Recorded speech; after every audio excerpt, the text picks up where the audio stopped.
राजादेखि रैतीसम्म, कैदीदेखि भक्तिसम्म, वीर पुरुषदेखि कमजोर मान्छेसम्म, पढेकादेखि नपढेकासम्म, धनीदेखि गरिबसम्म सबैलाई यो पृथ्वीको धुलोले धुलोमा मिलायो। तिनीहरू फर्केर आउन सकेनन्। तर येशू ख्रीष्टलाई चिहानले राख्न सकेन, मृत्युले जित्न सकेन। 3 दिनपछि माटामुनिबाट बौरी उठ्नु भएको छ, किनकि तपाईँ र मेरो आत्मालाई पुनर्जीवित पार्नलाई उहाँले मृत्युलाई जित्नु भएको छ।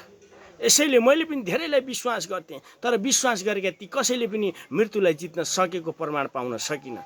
तर येशूले मात्रै मृत्युलाई जित्नु भएको कारणले गर्दा आज म बाइबल पढ्ने र विश्वास गर्ने भएको छु।